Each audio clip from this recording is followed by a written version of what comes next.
Welcome back to the Cover 3 podcast here on CBS Sports. That's Tom Fornelli. That's Bud Elliott. I'm Chip Patterson. We've got our bowl season superlatives coming up in just a little bit. Just like we did at the end of each month, we are going to give you the player of bowl season. We're going to award the coach, the team, and, of course, the best game. So best player, best team, best coach, best game.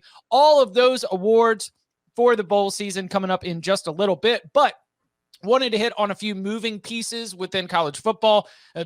None of these stories have any resolution, but they inspired a whole lot of conversation on the Cover 3 group chat, and including the first piece broke as we were, wrapping up our Cover 3 live show. All of the loyal viewers who jump in and hang out with us on Monday afternoons, 3 p.m. Eastern time at youtube.com/cover3. Our colleague Shahan had mentioned something a few hours before we started. He said, hey, Caleb Williams might be on the move, and if it happens, it's going to happen today, this afternoon. So shout out to Shahan for being on top of that, because as we were, hitting publish on the show, getting it out to you, the subscribers, we do start to get that trickle of information and eventually a statement from Caleb Williams that the Oklahoma quarterback has entered the transfer portal. That set off a series of events, which were all very interesting. Caleb Williams has said officially in his statement that he is entering the transfer portal and that he is, leaving Oklahoma as a potential place where he might go. We also get a weird official statement from athletic director Joe Castiglione at Oklahoma and Brent Venables saying that we encourage Caleb Williams to go out and see what's best for him. We understand the coaching change brings this about, and we hope that he will return to Oklahoma. This is totally aside, not an important part, but I have never seen a head coach and an athletic director release such a formal statement about a player entering the transfer portal. But that is the caliber of player that I think we're talking about in Caleb Williams, someone who enters the 2022 season, no matter where he is considered a top 3 quarterback in my book. And I think there's no argument that he is going to be a top 5 quarterback in the sport going into next year. So now we have this massive piece that is out there in the transfer portal. Reaction, other pieces of this, Dylan Gabriel flipped his commitment from UCLA to Oklahoma. So judge from that how you may. Thoughts about Caleb Williams being on the move in the quarterback shuffle. Who's in the mix? Predictions of how this goes? Sort of whatever's interesting to you at this point. This is just a really interesting story from a lot of angles. From day one, Caleb Williams and his dad, Carl Williams, have had a plan to go 1-1. They want to be the first overall pick in the draft. That's been their messaging. I think that's why they picked Oklahoma, due to Lincoln Riley's, history of putting guys into the league at that spot. They didn't pick it for Norman, right? Or for anybody else on the coaching staff. I think they picked it for Lincoln. And because of that. So I'm interested to see, does that message still drive where he goes? Obviously, the money you can make if you're the first overall pick is a hell of a lot more than if you're just a back half of the first round type pick. Does he go to USC? We obviously had heard that, and then that kind of got shut down a little bit. We'll see. Does he go to Georgia? We had heard that from Blake Brockermeyer of 24/7, but then Rusty Mansell, of our Georgia site, Dogs 247, said that he really hadn't been hearing that. And then yesterday, we actually heard there was some mutual interest from our Brandon Huffman at 24/7 Sports about Caleb and UCLA.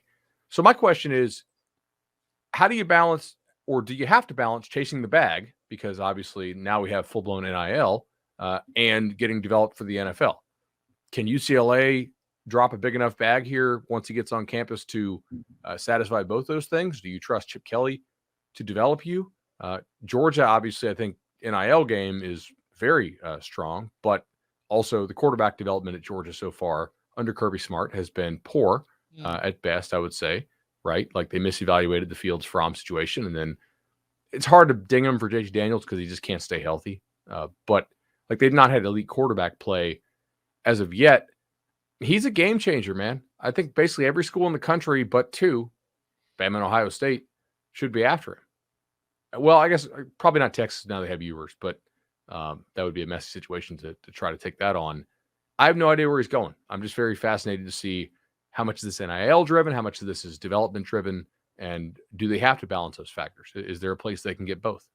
Well, that's the thing. Like you mentioned, They've long been interested in going 1-1. There's much more money available at 1-1, but maybe you get some more money in college for a couple years and then getting drafted 15th compared to first. The sting hurts a little less because you made up for that deficit. I do think the most likely outcome here is still USC though, because like you said, coming out of high school, the reason he went to Lincoln Riley is because Lincoln Riley sent 3 quarterbacks to the NFL, 2 of them with the number 1 pick. He wants to be the number 1 pick. Lincoln Riley's now at USC. USC has a long history of developing quarterbacks, even without Lincoln Riley sending them to the NFL. It just makes too much sense. But the question will be, is there a mutual response? Maybe Lincoln Riley doesn't want to start his tenure in Southern California by bringing in a quarterback all the way from the East Coast, when USC's biggest problem the last few years has been letting Southern California quarterbacks leave the region. Maybe he feels like it's more important to get one of those guys to kind of set the tone there to keep those guys home. I don't know, but another trend to consider too. We were joking about this in the group chat earlier this week, but we've seen it, and we've seen it a lot. Like when it comes to transfers, there's certain threads. It's like connections with coaches at other schools, who recruited you or coached you before, or where does your girlfriend go to school? Because Adrian Martinez's girlfriend plays soccer at Kansas State. He transfers to Kansas State. Kadon Slovis's girlfriend plays soccer at Pitt. He transfers to Pitt. Caleb Williams' girlfriend, she's at North Carolina. Guess who's losing their quarterback to the NFL? Guess who has an opening? North Carolina. So that, I think, is in play as well. I had a baseball coach give me some good advice one time. I said this in a group chat. Don't bring sand to the beach. So Pete Thamel offered Pete Thamel had a phone call with Carl Williams, Caleb Williams' father. The family is on vacation right now, and according to the Thamel report, they are, quote, chuckling at all the rumors, which makes me think that Carl Williams has a 24/7 sports VIP subscription, that he's all plugged in, and that he and his family are probably loving the fact that we're hearing USC, no, shoot that down. UGA, no, I'm not hearing that. Could be UCLA. Oh, what if it's North Carolina? When it's said that they're going to take their time with the decision, am I being naive for actually thinking that they might actually take their time with this decision? What? That they might consider, what is the urgency to get in for spring practice? I mean, you have to be in by the end of January, right? I mean, Bud, you and I were talking about this yesterday. In order to get enrolled for classes, and I guess we could pull up the academic calendar of some of these schools, but like the add drop periods normally like 10 days after the start of the semester. I know USC does start a little bit later, so I guess you could say tick, tick, tick on whenever that is, but they can say they're taking their time with their decision, but there is some deadlines here if you want to be able to get in for spring at your new location. There certainly are. And some school, keep in mind, by the way, some schools run on the quarter system. So you could also potentially get in for a spring game that is played in Q2 if you get in time for Q2. So it's going to really depend on the school. There are certain schools that I think you're probably going to be, if you decide to go to, you will not be able to participate in spring ball because you can't enroll for the spring.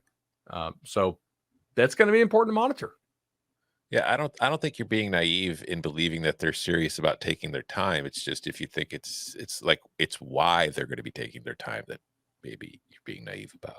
I will say, I think Oklahoma just to run the price up, basically. Like they're taking their time in order to. We're waiting for the best offer. We're going to wait as long as we possibly can and see what the best offer and best fit is. That's what I would do. Yeah, for sure. It's what you should be doing. So I don't think it's naive at all. Which is also why anytime that there's rumors, they're being shut down because they're just still waiting for everybody to get their package together. Get their ducks in a row. Yeah. Yeah. I mean, this is the Olympics. All right. And all these different countries are putting together their bids right now. They haven't finally been submitted. And just like the Olympics, we're expecting it to include just as much above board and below board offers as possible. How many stadiums are you going to build for us? For Caleb Williams, who knows? I guess like one last piece of this. We mentioned the NIL, and we mentioned going 1-1, the NFL draft, the NFL draft projections. I haven't heard yet us mention chance of winning a national championship, because to me, Georgia fits. If Caleb Williams shows up at Georgia, that becomes a team that automatically you start to talk about as a preseason national championship pick. You probably talk about Georgia as a preseason national championship pick no matter what happens with Caleb Williams' decision, just based on the fact of the talent-loaded roster and a team that is playing for the national championship this coming Monday. Do you think, and it's hard for us to know, I understand it's unfair for me to ask, but do you think that winning a national championship is going to be something that drives the decision-making of Caleb Williams here? No.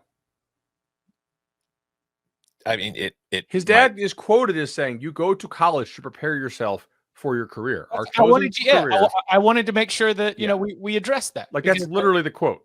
Our chosen career is to be the first pick in the NFL draft. Well, I mean, another thing to consider is like, it's not necessarily winning a national title, but the schools he's most likely to end up at are going to compete for national titles. Because if you do look in the college football playoff era, so since 2014, there have been 1, 2, 3, 4, 5, 6, there have been 8 drafts in the NFL.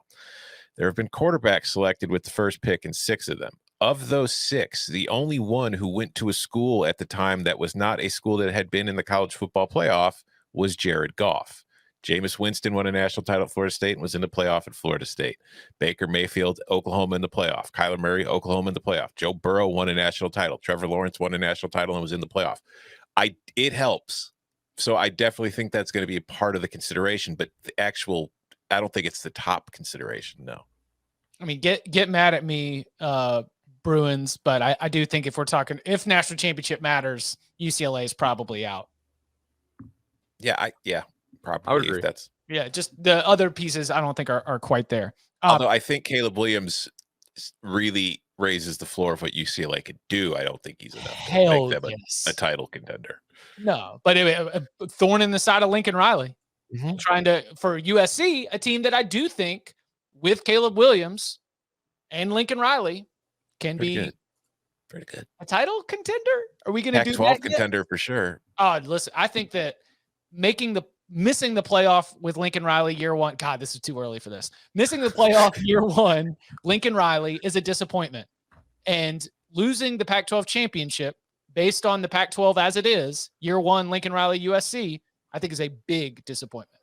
I will say that if I'm a USC fan, I would not have playoff in year one as my goal. Yeah, winning the division would be my first goal. Winning the South, yeah. Playing competitive football. I mean, they're a little far away still. Very, very weird circumstances this year, obviously. But I mean, where did you have USC in your power ratings? Were they even top 40 at the end of the year? No, God, no. They were probably about 48-ish. I don't have them in front of me, but they were in that closer to 50 than 40. Yeah, I mean, that's a pretty big jump.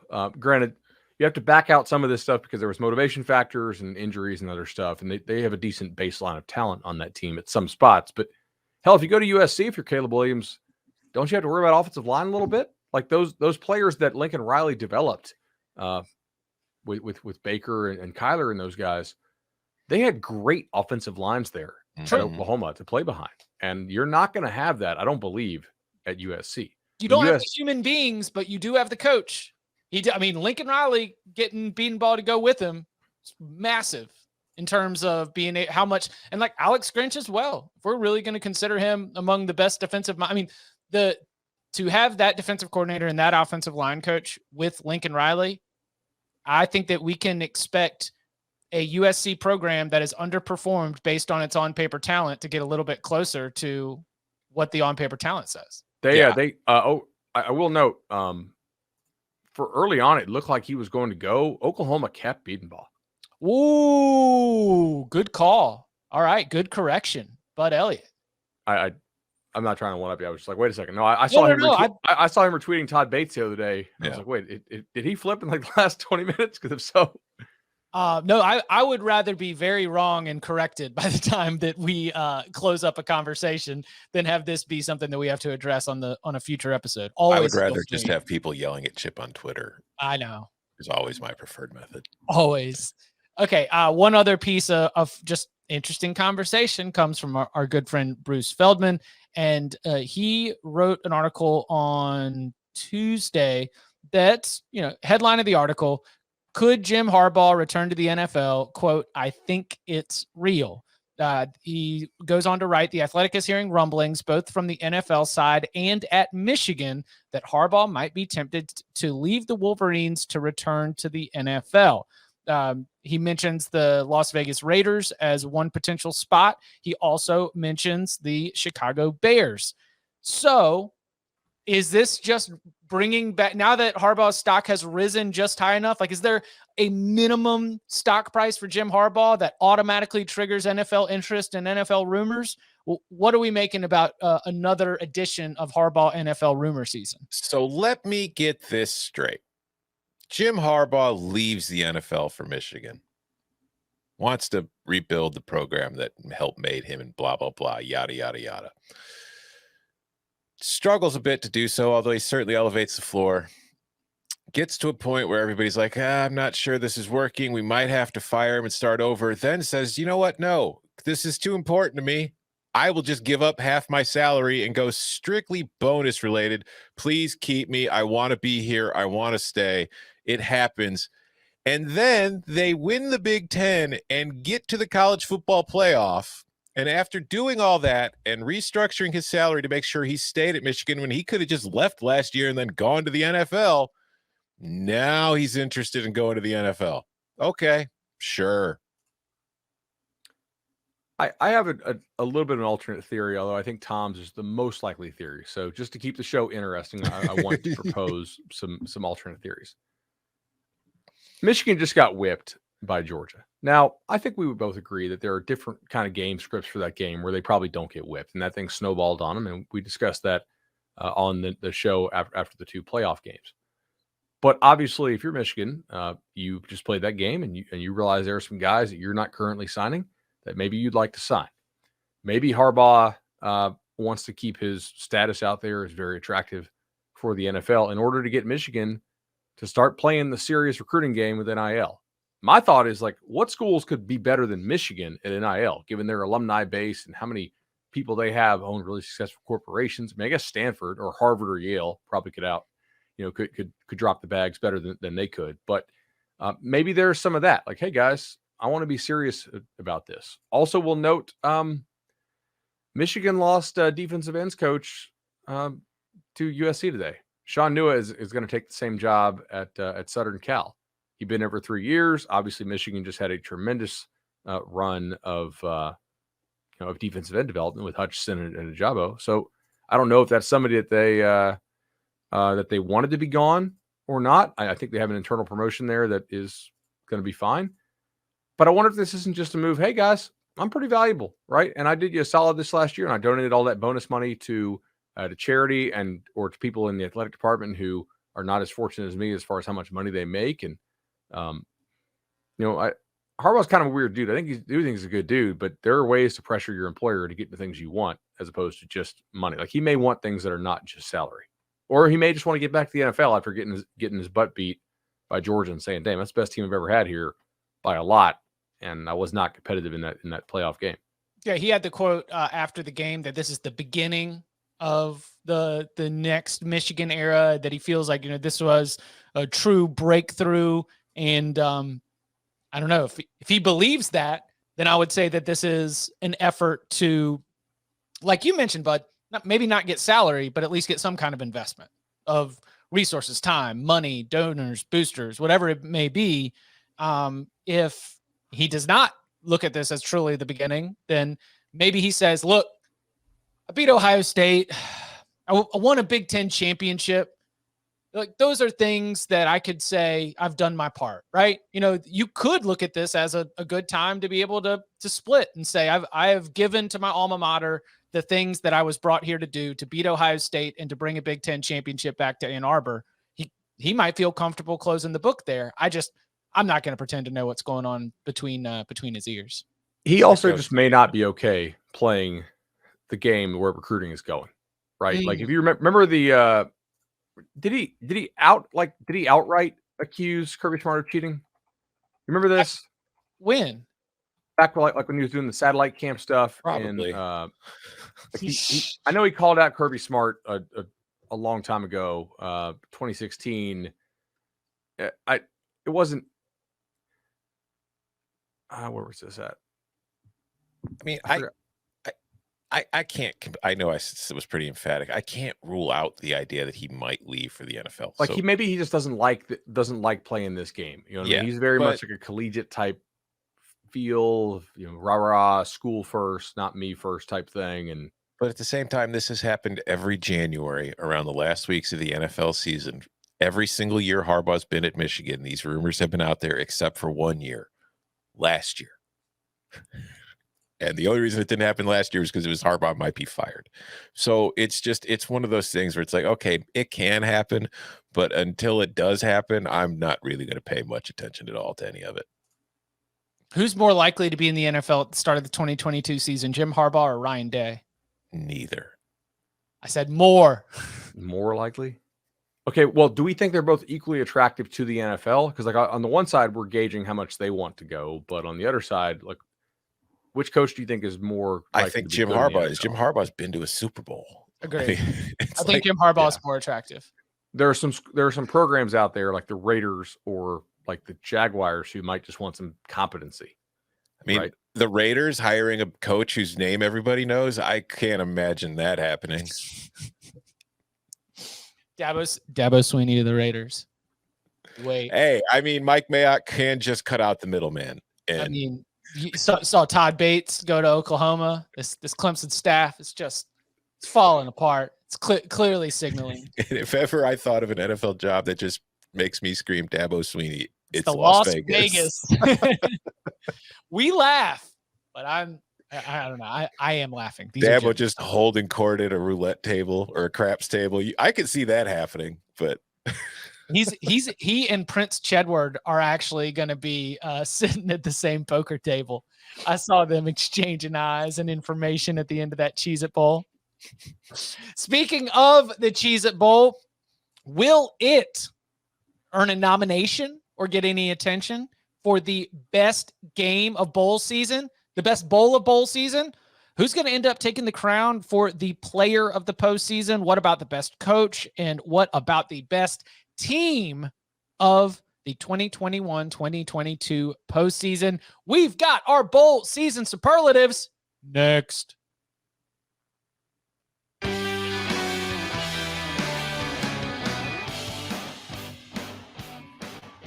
And welcome back. It's time for another edition of the Cover 3 Superlatives. We have been here gathered in this fine, wonderful digital ballroom as we gave out monthly awards for September and October and November. And now we gather at the conclusion of the bowl season to give out our Cover 3 Bowl Superlatives.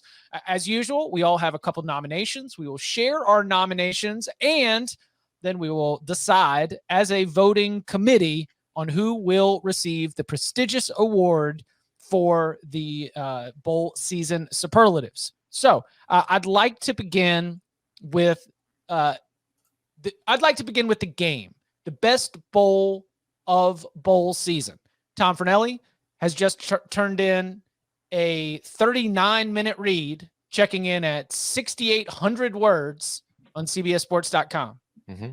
By the time you get this podcast, it probably won't be posted yet. They'll still be editing it, but it will be up on CBSSports.com likely on Wednesday afternoon. So I'm sure that you've already got very specific opinions about this.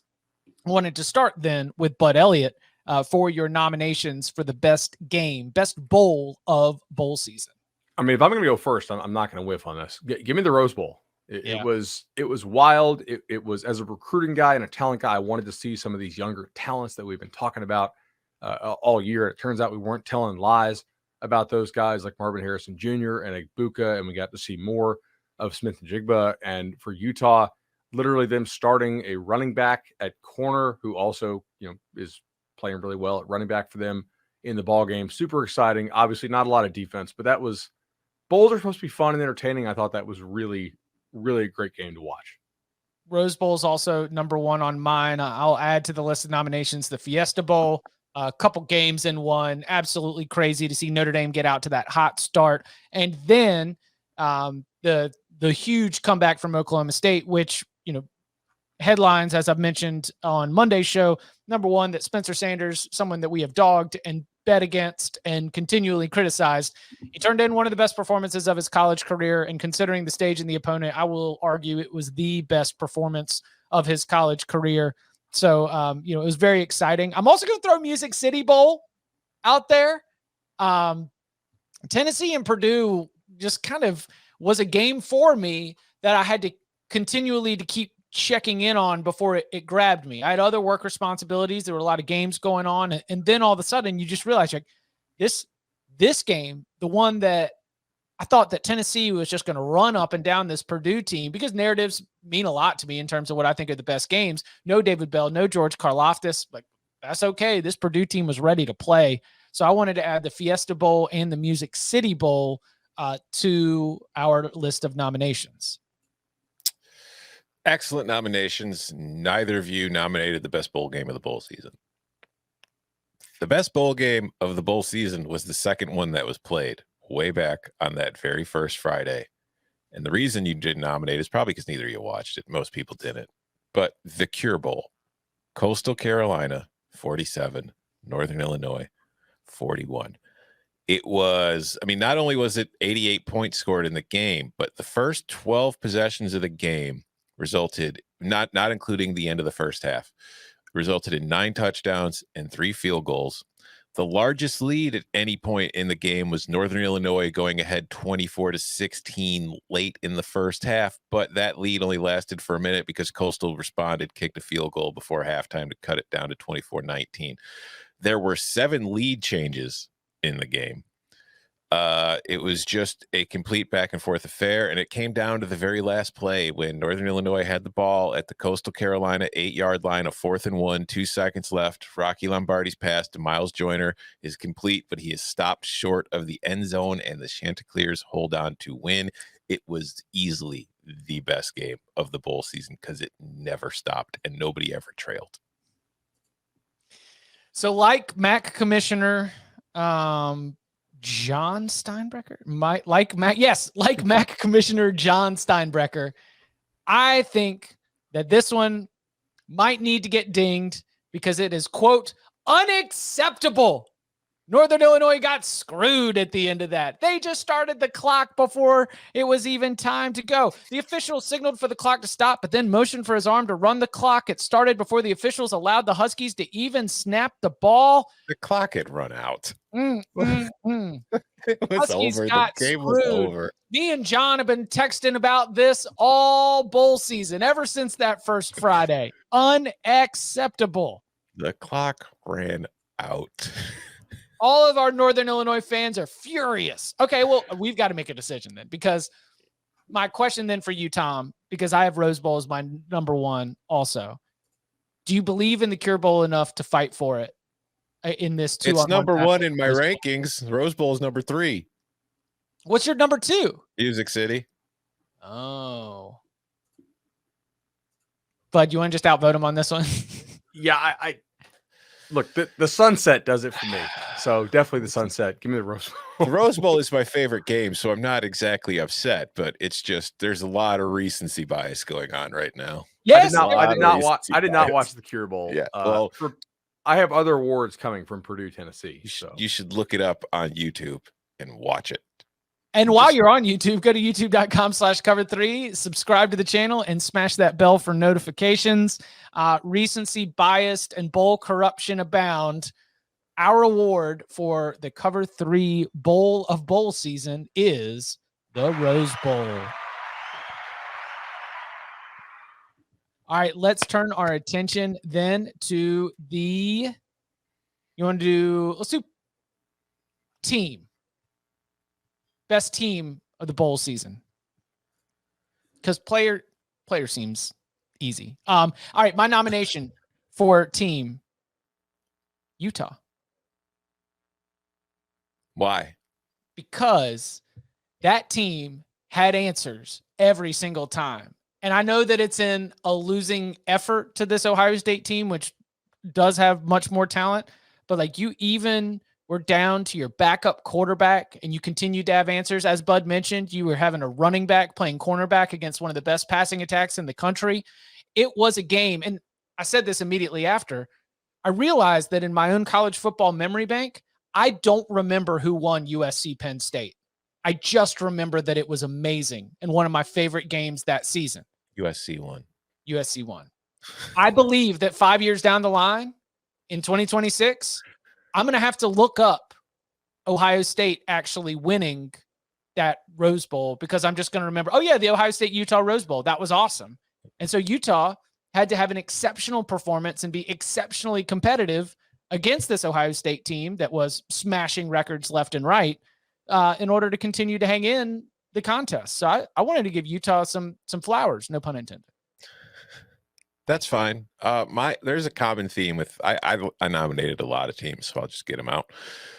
Virginia Tech, LSU, Nevada, Oklahoma. Whoa, Oregon, you nominating all the Rutgers. teams that quit?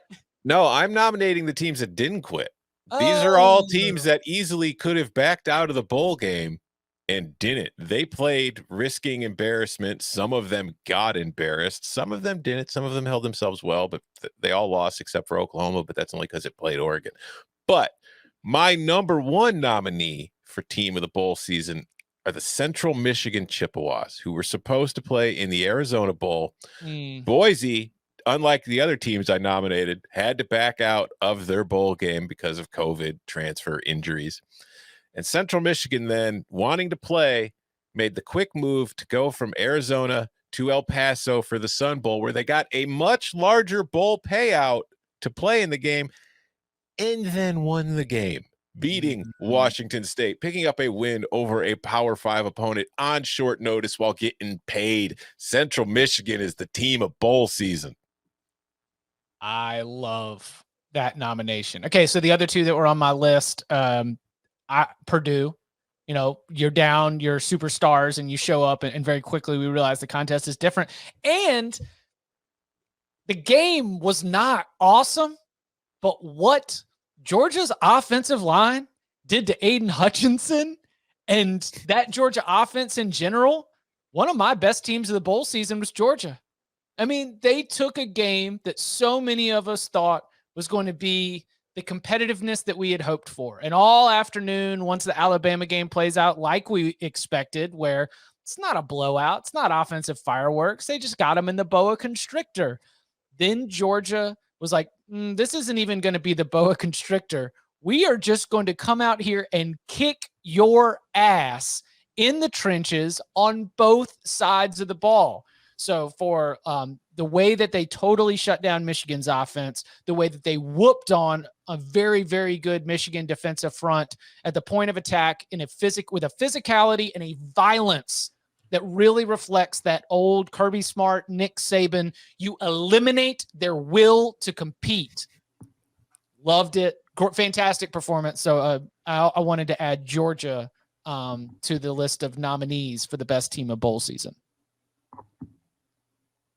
Bud, your team is?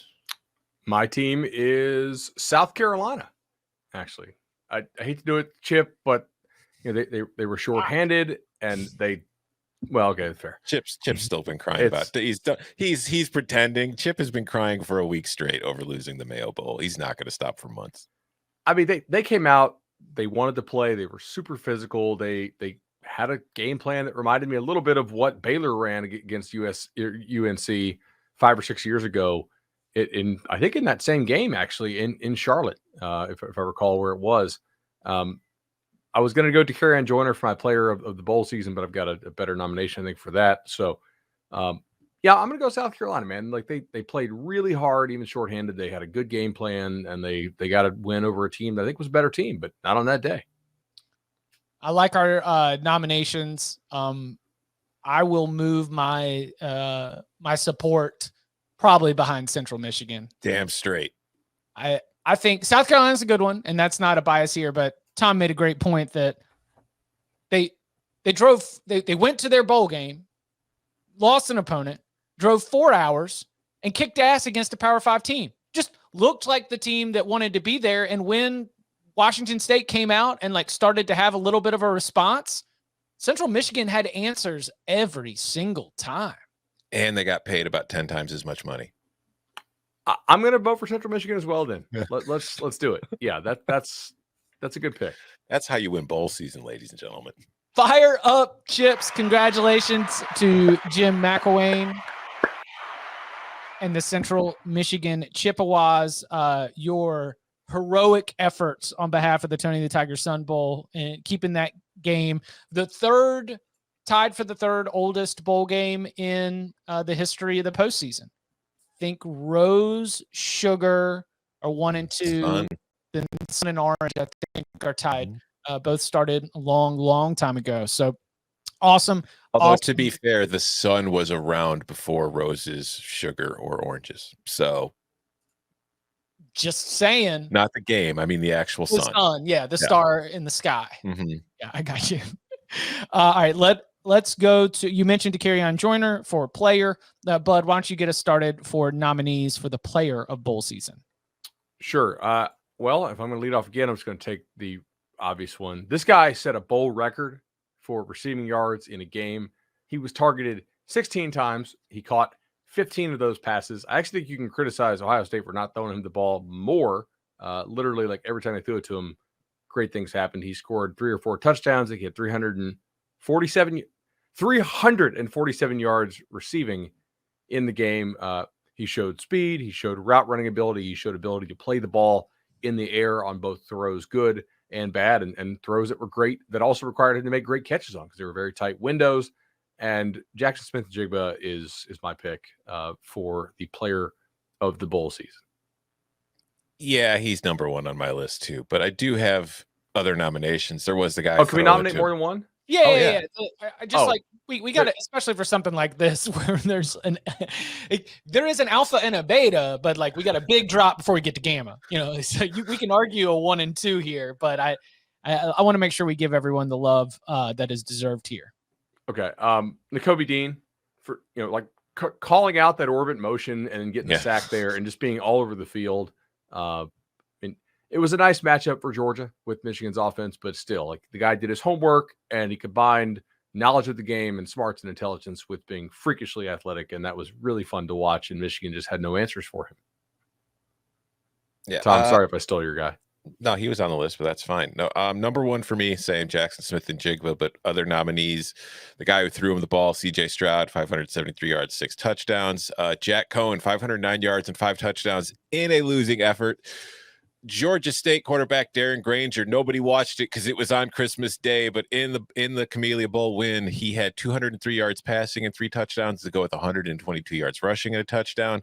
Western Kentucky's Bailey Zappi, quarter 22 yards, 6 touchdowns, set the single season record for passing yards and touchdowns. And I cannot overlook the most popular AOC in the state of Indiana, Aiden O'Connell, 534 yards passing and 5 touchdowns.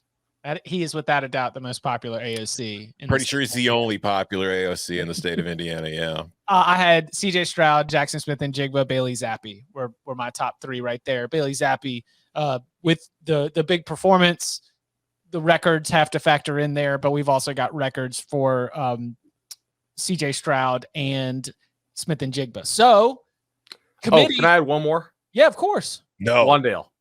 Yeah. Oh, Wandale Robinson. I mean, Kentucky had the car crash. You got a bunch of receivers not playing. Will Levis is the quarterback.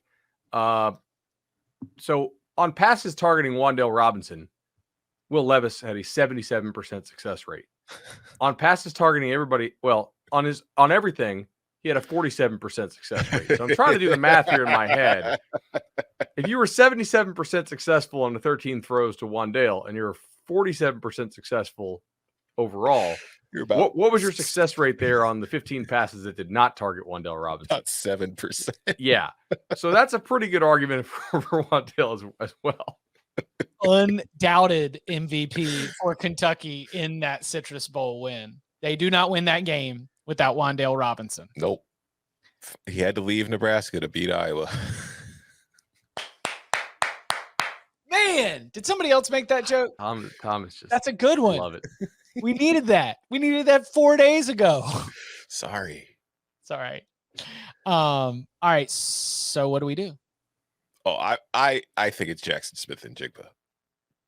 That was just ridiculous. I mean, How long have they been playing bowls? yeah.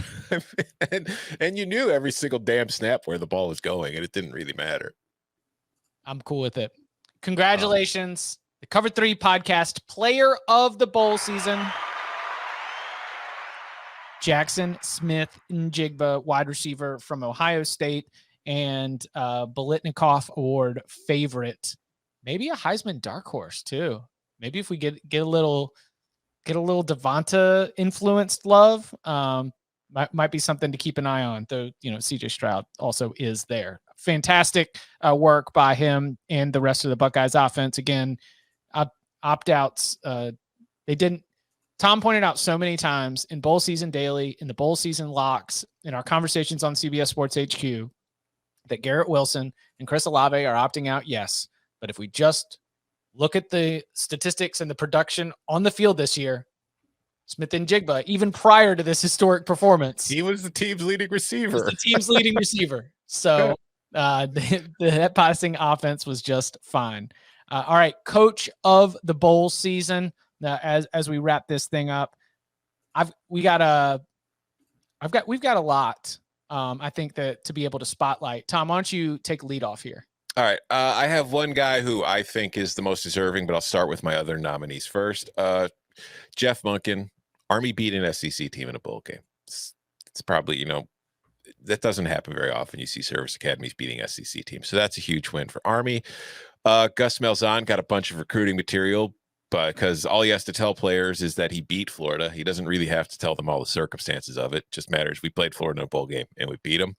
Dana Holgerson beating Auburn in the bowl game, and then just kind of the social media fun with that trophy of the assless chaps wearing lumberjack or whatever they give away for that bowl game. In the Birmingham Bowl, we've got an assless chaps lumberjack. Yeah, I'm not sure what the deal is, but I mean, cool.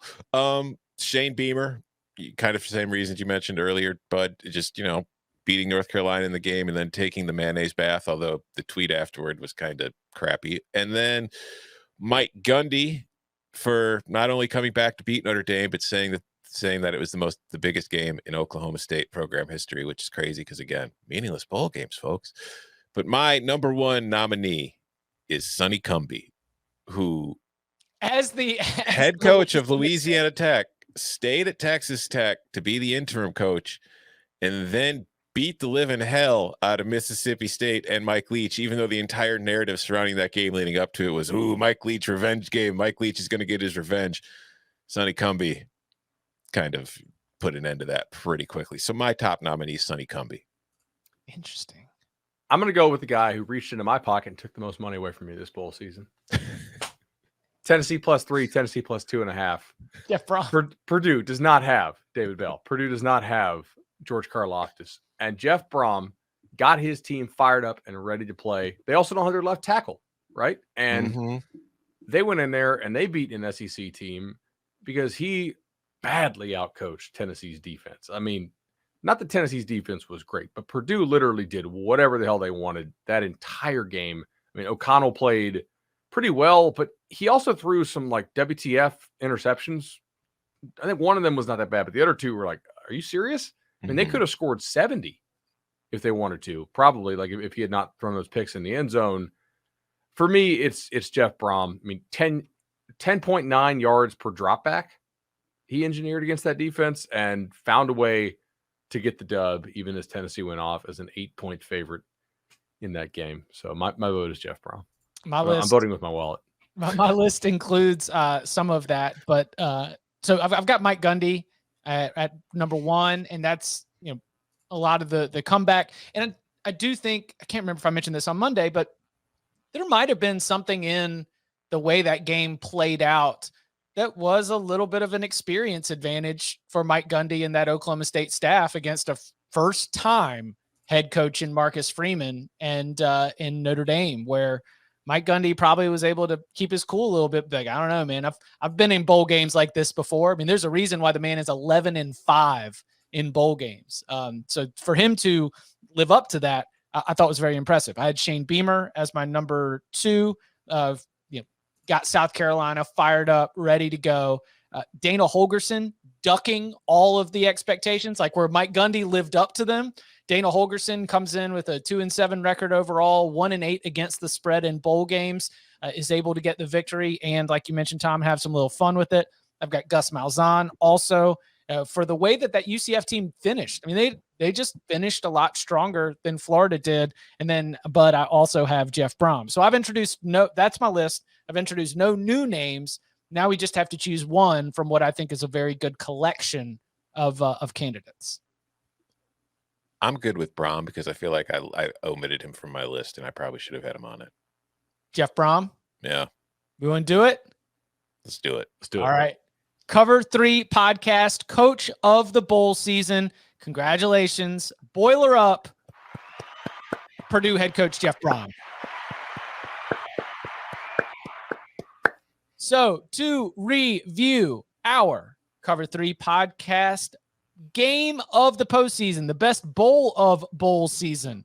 It's the Rose Bowl, Ohio State's win against Utah. And from that game, we find the Cover 3 podcast best player of the bowl season, Ohio State wide receiver Jackson Smith-Njigba.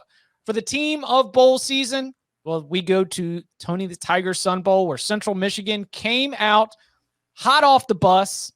They didn't head into Juarez and spend too much time there. They said, no, we only got time for winning. They laid it on Washington State early and held on for the win. Central Michigan, you are our team of the bowl season and the coach of the bowl season in the Cover 3 podcast, bowl season superlatives, Purdue head coach Jeff Brom for the thrilling win in the Music City Bowl against Tennessee. Congratulations to everybody involved. And all the nominees. Don't forget to get your goodie bags on the way out. They have Sportsline promo codes and Cover 3 podcast swag in them. So good luck with that. Coming up next on the Cover 3 podcast, we are going to have our national championship game preview, our title game locks. And so we're going to be doing it in our normal Thursday, 11 a.m. Eastern time slot. You can come and join in on the preview live at youtube.com/cover3. Subscribe to the channel, smash the bell for notifications, and then you don't even have to worry about keeping up with all the when are we going live, when are we not going live, because we will let you know if you have those notifications turned on. Thursday, 11 a.m. Eastern time, youtube.com/cover3, our national title game locks. Alabama, Georgia, the rematch, our official predictions for that. You can follow him on Twitter at Tom Fernelli. You can follow him at Bud Elliott 3. You can follow me at Chip_Patterson. Gentlemen, thank you very much. Thank you. Oh, wait. Tom has more superlatives. I do. I should not. Okay. I'm forgotten. Nobody cares about my awards. Actually, no, I think that I think that your superlatives are very, very important. Okay, I'll go through them quickly here. You don't have to go through. You can take time. I mean, I'm good. Like I can. First one goes to the tweeter of the bowl season / savior of the bowl season, our very own Danny Cannell, who during the Pinstripe Bowl had the courage to put out there that there were too many bowl games and take all that heat. And Danny, he took all your slings, he took all your arrows, and the only thing that happened is the bowl games got a whole hell of a lot better afterwards. Like the Rose Bowl, does that happen without Danny's tweet?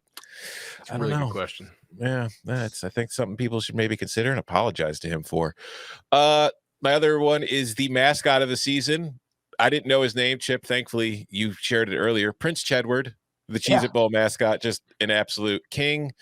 My striking while the iron is hot award goes to Wyoming quarterback Levi Williams, who in the Potato Bowl balled out against Kent State, threw for 127 yards and a touchdown, but more than anything had 200 yards rushing and 4 rushing touchdowns, including a few long runs. And then immediately after the game enters the transfer portal saying, whew, a lot of people saw that. I'm going to be a hot commodity, gets in the portal. And now I was sitting there thinking, oh, wow, Wyoming's going to be interesting in the Mountain West next year with Levi Williams coming back the way he played today. That's promising. Well, he'll still be in the Mountain West, but he'll be playing for the reigning Mountain West champion Utah State Aggies. So Blake Anderson's strong year continues, landing Levi Williams. Sideline reporter of the season. Sorry, Jordan, I didn't give you this one earlier. Laura Rutledge for the LA Bowl. Just she was the MVP of that game. She held Joe Camel's hair back as he puked over the pier into the ocean, because that's what good friends do. And then during the game on the sideline, she tried the special Jimmy Kimmel sandwich, got like beef gravy all over her white jacket lapel, and then just played through the stain. Just an absolute champion. So great performance from Laura Rutledge. Debate of the season, the playoff game sucking and leading to everybody doing the expansion retraction debates on Twitter, which I 1,000,000% played a part in, because it seemed like a good time to do it because I was bored. Can't help ourselves. That's the thing, man. We have like the most exciting sport all through the regular season. The twists and turns are incredible. And the second that we get slightly bored in the postseason and it's holiday time, we got to just be all... I mean, it's like, come on. And then best side effect of the season, Bud, shout out to you for this one. Like, we can complain about the opt-outs and who wants it more and whether the kids these days love football and the portal's destroying the sport. All I know is that alt-line season was very, very good to me. So much like Bud voted for Jeff Braun because of what he did to his pocket, I am voting for alt-line season for what it did to mine. It is filled it with cash. Yeah, just target the quit and then jump on the alt line. Mm-hmm. I mean, Bud, you've really opened our eyes to a lot this season. I'm really appreciate the Bud Elliott of the postseason is Bud Elliott. alt lines during bowls are great because they're based, like, they're derivative lines based on what the regular line is. But if we think the variance is going to be much larger than the prices for the alt, I guess I'll be quiet. My one New Year's resolution I proposed for these sports books is to put these alt lines up earlier. Yes. You know, DraftKings, Caesars, FanDuel, everybody. I need you popping these alt lines out as soon as you put the regular lines out. I'm just going to go right past that counter and go directly to the alt line. Like, imagine if I could have taken Houston, -2.5 early, right? Or Tennessee laying a touchdown early. I still would have lost, but yeah. Love it. Love for the alt lines here on our Cover 3 podcast postseason awards. You can follow him on Twitter at Tom Fernelli. You can follow him at Bud Elliott 3. You can follow me at Chip_Patterson. Gentlemen, thank you very much. Open the roof, Lucas Oil Stadium. Make them cowards play in the cold.